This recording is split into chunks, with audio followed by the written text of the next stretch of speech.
Assalamualaikum warahmatullahi wabarakatuh. Halo teman-teman Universitas Terbuka semuanya. Perkenalkan, nama saya Ahmad Sanoso, Prodi S1 Manajemen dari UPJJB Surakarta. Pada kesempatan kali ini saya akan membuat video singkat mengenai lahir atau perumusan Pancasila dari sidang BPUPKI dan PPKI. Video ini dibuat dengan maksud tidak lain untuk melengkapi tugas tutorial online 1 mata kuliah Pancasila. Pada tanggal 1 Maret 1945, pemerintahan Jepang yang kala itu masih berkuasa di Indonesia mengumumkan untuk pembentukan Badan Persiapan Kemerdekaan Indonesia. Kemudian baru pada tanggal 29 April 1945 secara resmi dibentuk BPUPKI atau yang kita kenal dengan Badan Penyelidik Usaha-Usaha Persiapan Kemerdekaan Indonesia, atau dalam bahasa Jepang disebut dengan Dokuritsu Jumbi Chosakai. Badan ini terdiri dari 67 orang anggota yang berasal dari berbagai golongan dan diketuai oleh Rajiman Widyodiningrat. Semasa itu, BPUPKI sendiri melaksanakan sidang secara resmi sebanyak 2 kali. Sidang pertama dilaksanakan pada tanggal 29 Mei sampai dengan 1 Juni 1945. Pada sidang pertama, pembahasan atau perundingan berfokus pada perumusan Pancasila dan dasar negara. Kemudian sidang kedua dilaksanakan pada tanggal 10 Juli sampai dengan 17 Juli 1945. Pada sidang kedua ini membahas mengenai rancangan Undang-Undang Dasar, kemudian pembentukan Panitia 9 yang nantinya akan meruntingkan Piagam Jakarta atau yang kita kenal dengan Jakarta Center. Semasa sidang BPUPKI yang pertama dan kedua, muncullah ketiga tokoh bangsa yang mengusulkan usulan mengenai dasar negara Indonesia. Di antaranya ada Muhammad Yamin, Supomo, dan Insinyur Soekarno. Muhammad Yamin pada tanggal 29 Mei 1945, beliau mengusulkan 5 dasar falsafah untuk negara Indonesia. Yang pertama, pri kebangsaan, 2 pri kemanusiaan, 3 pri ketuhanan, pri kerakyatan, dan kelima kesejahteraan rakyat. Kemudian ada Supomo dalam pidatonya pada tanggal 31 Mei 1945 juga turut andil untuk mengusulkan usulan dasar negara. Beliau mengusulkan 5 dasar negara, yaitu 1.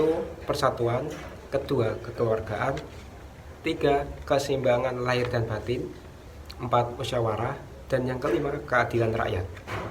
Kemudian Soekarno dalam pidatonya pada tanggal 1 Juni 1945, beliau mengusulkan 5 usulan tentang dasar negara. 1. Kebangsaan Indonesia, 2. Internasional atau pri kemanusiaan, 3. Mufakat atau demokrasi, 4. Kesejahteraan sosial, dan yang kelima ketuhanan yang berkebudayaan. Kemudian tanggal 1 Juni inilah yang kita kenal sebagai hari lahirnya Pancasila. Melalui pembentukan panitia kecil atau yang kita kenal dengan Panitia 9 ini, jadilah Piagam Jakarta atau yang kita kenal sebagai pembukaan Undang-Undang Dasar 1945. Pada alinea keempat terdapat 5 poin penting dasar negara. 1. Ketuhanan dengan kewajiban menjalankan syariat Islam bagi pemeluk-pemeluknya. 2. Kemanusiaan yang adil dan beradab. 3. Persatuan Indonesia. 4. Kerakyatan yang dipimpin oleh hikmat kebijaksanaan dalam permusyawaratan perwakilan.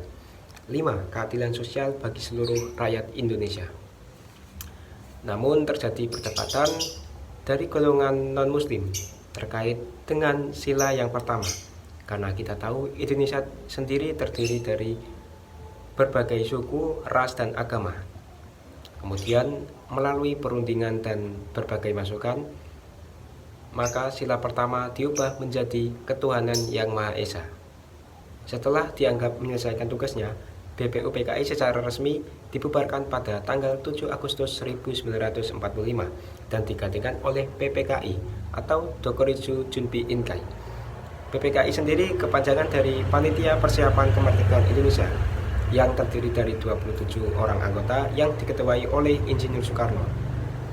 Pada sidang pertama PPKI yang dilaksanakan pada tanggal 8 Agustus 1945 di Jakarta telah mengesahkan beberapa poin penting, diantaranya yaitu mengesahkan Undang-Undang Dasar 1945 sebagai Konstitusi Dasar Negara Indonesia. Ini adalah sejarah singkat mengenai lahirnya dasar negara Pancasila. Dewasa ini kita bisa melihat bahwa nilai-nilai luhur Pancasila telah tergerus oleh perkembangan zaman. Banyak anak muda atau generasi muda sekarang mulai mengabaikan atau bahkan meninggalkan beberapa nilai luhur yang terdapat dalam Pancasila. Hal itu dikarenakan karena sudah terlalu banyak pengaruh yang datang dari luar negeri akibat dampak dari era globalisasi.